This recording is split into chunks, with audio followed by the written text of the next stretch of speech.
part of our day depends on a reliable source of energy. From the first cup of coffee, how we commute to work, heat our homes, and keep the lights on. As our population and energy use increases and sustainability becomes an ever more important topic, our dedicated podcast, Energy Matters, looks at topics related to the key issues, challenges, and opportunities associated with our energy production and use.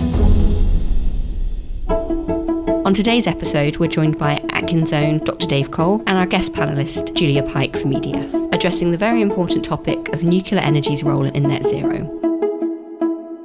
Dave, Julia, welcome to Energy Matters. Thanks very much. Hello. With our first question, let's dive into looking at the current situation. How much of the UK's energy is currently generated by nuclear? So today, around 20% of the UK's electricity is generated by nuclear, and that's around 40% of the low-carbon electricity that we actually have as a country. Do we actually need any more nuclear power? In the past 12 years, the UK has managed to reduce greenhouse emissions by 42% from 1990 levels. Why can't we just keep doing what we've been doing to reach net zero? So the reduction that we've achieved in greenhouse gases has been primarily in the power sector. So this is with the introduction of renewables. That's been working really well, but nuclear has played a really important part in that since the power stations were built from the construction period in the 60s and 70s. Their continued operation today is actually quite important to us, underpinning that low carbon generation that we've had, as well as continued new build in nuclear. As we saw last year with some suppression in nuclear generation, we did not overall increase the amount of low carbon generation in the UK, even though we've been doing pretty well for the previous decade. So I think net zero is really a game changer for the need for nuclear, because what we want to do with nuclear is to really support the expansion of renewables. But because the wind doesn't always blow and the sun doesn't always shine, and at the moment, storage technologies are very expensive. I mean, of course, they will progress and advance over time, but at the moment, what we need is a solid baseload of nuclear to support renewables really fulfilling their potential in the UK. Okay, so why can't we just pick nuclear or wind and rely on just one form of low-carbon energy? Why won't that work? Because no one form of low-carbon energy is going to really deliver what we want as a nation. What we want is a mix. So some countries in Europe have great geothermal or hydro, and that means they naturally, through their geography, have a source of electricity which is not weather dependent. In the UK, we have fantastic wind resources, some of the best wind resources that there are, and we absolutely should make the most of them. But we do have days when the wind's not blowing, and we're also not very sunny as a slightly rainy island, and in fact increasingly so. And so what we need is a mix which offers people electricity 24 hours a day, 365 days of the year, and which stays affordable. Because a lot of the time when we're talking about the energy mix, we don't focus so much on fuel poverty, but actually there's a lot of fuel poverty. And increasingly, we rely on electricity to do so many things in our lives, which even 20 years ago we didn't. As Dave was saying, constant use of phones. I'm very guilty of constant use of my phone. You know, if you're going to look at a YouTube clip for 30 seconds, I think that's a 50-gram carbon output. We have massive needs for data centre cooling. Our electricity use is going up. And we can't be wanting to say to people who have less resources that they can't have access to electricity in the way that we all do at the moment. So rationing isn't really going to be an acceptable solution. So we need to look at making sure that we both decarbonise and keep the system really affordable. I think there's a general acceptance, but not by everybody, that we've got to use technologies that we know today as well to create a low carbon system, not waiting for stuff that's not in existence yet. If we're going to move at the pace we need to decarbonise by 2050, we need to use technologies available to us today. And if you look on the really good electricity map app, it's not hard to see what countries are doing this successfully. You can look at the scenarios, where their energy is coming from, and they're either, as Julia says, got a really great natural renewable resource, or they've got a balance of nuclear renewables. So if you were to rely on a single source of energy for your system, you're increasing perhaps the risk you have, particularly on intermittence, i.e. it's not sunny or the wind doesn't shine. If we're going to have a large proportion of CCGT or gas turbines with carbon capture, where am I going to get my gas from? If I'm going to be reliant on a high level of interconnectors, am I friends with Europe today or not? There are risks associated with all sorts of energy Absolutely. sources. And do those countries which could export electricity, do they want to export electricity? What's the weather like in their own country? Yes, yeah. And so when you have, say we all have a high percentage renewable system as is starting to develop, there's quite a strong link between weather patterns over a small geographical area. We may all be devoid of wind resources at the same time, which means actually we're all not going to export to each other. But that fuel security, I think, is really important and needs to come more into the debate around what is the right balance of system for us to have, particularly if we're going to have a long-term reliance on something like natural gas. That's a very long answer to your question, why have a mix? But the answer is security is a really important part of why do we want a mix. Nuclear does have a reputation for being incredibly expensive. Can the UK really afford to build more nuclear power stations and rely more heavily on nuclear power? What consumers pay for is a system. And the system's made up of many components, one of which is the cost of generation, but another of which is the cost of transmission, of distribution, and of balancing, and of increasingly of storage, so having electricity available when the wind's not blowing and the sun's not shining. And all of our modelling shows, and plenty of other people who are not nuclear power generators agree, that having nuclear in the system actually brings down the total cost. So that's the first thing, that it's not really about a straight comparison of generation costs.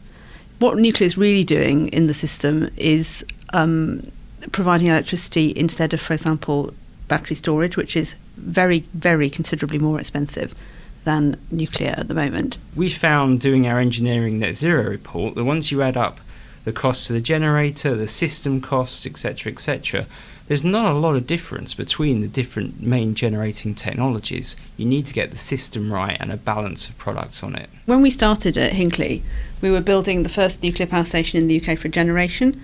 And so people think that cost reduction is a lot about design, and some of it is, but hugely it's about people learning to do things better, so it takes less time. So a really specific example, when we started at Hinkley, it was taking 25 hours to put in a ton of rebar, which is sort of steel reinforcement bars. And now, on Unit 2 of Hinkley, it's taking 13 hours. That is a fantastic reduction.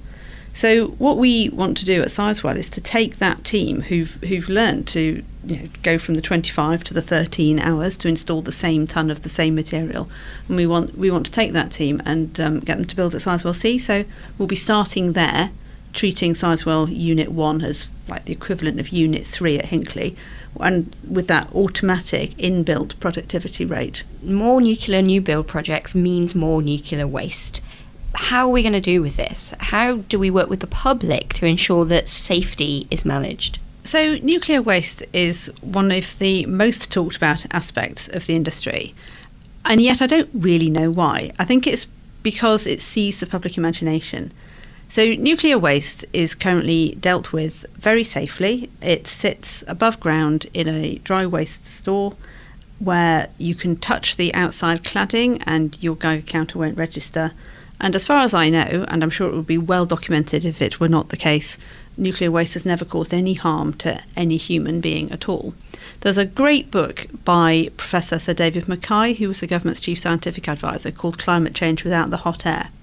And in that book, he talks about people's perceptions of nuclear waste and what would happen if one were to live above a nuclear waste repository. So if one were to live above a nuclear waste repository and insist on eating food only that you had grown in the soil above the repository, and you insisted on drinking water exclusively from a well that you had sunk into the soil above the repository, you would receive the lifetime radiation dose equivalent to 2 bananas. That's the magnitude of the safety precautions which are taken around nuclear waste. And the contrast is, as Dave said, it's with carbon. Carbon is killing people. It's killing people all the time, whether it's air quality or whether or not it's climate change. Carbon is a disaster for the world. Nuclear waste is not known ever to have harmed anybody. I think one of the challenges for us in the UK is the leading role we took in the development of the civil nuclear industry. So as we did that, we didn't actually save up much money either whilst doing it, so we're paying for that now to clean up that particular part of our history. But by helping the world get civil nuclear power, we've got more challenges to deal with than you might happen. And this gets wrapped up in the debate about nuclear power today. And nuclear power today, waste and decommissioning is very well understood. It's priced into the contract, the project, and we have world-leading capabilities in actually managing it. And referencing David McKay's book as well, he calculated in it that per annum for the current UK nuclear industry, we produce less than a wine bottle of waste per person. If you look at that in terms of the volumes you produce, say, on a coal power station, or the gas that you emit from a gas turbine, it pales into insignificance. The public do have a huge issue with nuclear safety. You know, this is something that people are really concerned about. A lot of us watched Chernobyl last year when it was on. How do we help the public really understand the safety of the whole nuclear industry? I think we need to do a much better job of communicating, essentially. So nuclear is the safest way to make electricity, according to the OECD. That's bar none. It's the safest way to make electricity. And since Chernobyl, which was of course a tragedy, there have been big changes in the safety culture and in the design of nuclear reactors. And the risk of a new nuclear reactor of the type that we're building at Hinkley Point C and that we want to build at Sizewell C going wrong is really infinitesimal. It's the sort of order of magnitude of a meteorite wiping out the human race. I think the public engagement bit is absolutely critical to express how the nuclear industry, civil nuclear electrical generation compares in terms of safety to other generating techniques is really important. There's several books, without the hot air included, which looks at the risks and fatalities, say, per gigawatt generated of electricity types, and nuclear is by far the lowest. If you compare it to what we'd accept on other industries, mining, for coal generation, it's well below in terms of safety, and that's a signal that the industry is well run and well managed. We have to remember that the nuclear industry has been operating very safely in Britain since about the 1960s. And actually, although you say the public is very concerned about nuclear safety, when we do polling, actually we don't think that's really true. I mean, people are least concerned where they live close to the plants. And there is a group that's very concerned with nuclear safety, but that group really is the media and the commentariat. It's actually not really a source of significant public anxiety. We're here on Energy Matters, currently discussing with Dr. Dave Cole and Julia Pyke whether or not net zero is possible without nuclear. So what role do you envision the government taking in helping us achieve net zero? I think there's a really important role for the government to take this year. I think it's urgent that we start to look at sustained policy in the main building blocks of a net zero system. So we've seen for the last 10-15 years great sustained policy when it comes to offshore wind, and that's really been successful for us as a country and should continue to be so. We now need to look at how we're going to get more nuclear built and how we do it in a way that's financially acceptable to the country, which I think work is being done on, but we need to accelerate that and get that out the door pretty quickly. We need to look at carbon capture, getting pilot projects up and running at scale so we can understand the feasibility of building 176 million tonnes per annum of carbon capture as proposed under the CCC scenario. And we need to look at hydrogen, and we need to look at hydrogen pretty urgently. So whilst it's talked about as a potential solution to some of the problems we have, say, in transportation and heat, you can't ignore the fact that hydrogen is an energy carrier. It's not a source of energy, so you need to generate it from somewhere. That might involve a lot of natural gas. It's also very hard to store. It's also very hard to transport. It's not particularly big. It leaks a lot. So we need to research, we need to develop our hydrogen strategy pretty quickly. Those are some of the key areas we need sustained policy, and we need them as fast as possible. So I think what we'd like to see from government at this point is, as Dave said, sustained policy for nuclear and looking at what can nuclear do in terms of decarbonising heat and all the wider role it can have, and really joining with us in a campaign to get the public happy with the route to net zero, so that in the interest of the climate we can all achieve it. But in the UK, is our current energy infrastructure actually capable of delivering net zero? With declining baseload of the nuclear power stations that we have in the country, we're starting to struggle to keep up with increasing low carbon generation on the electricity side. And we've talked about the fact that decarbonising heat, decarbonising transport, however you do it, whether it's through hydrogen, electrification, is going to have a greater energy demand. So the infrastructure's not currently designed or capable of transmitting that amount of energy. Plus we're moving around where we're going to get the energy from and where we're going to get it to. So if we build loads of offshore wind farms, more than we're planning, we need greater connectivity to those wind farms themselves, coming onshore, going to where it needs to be.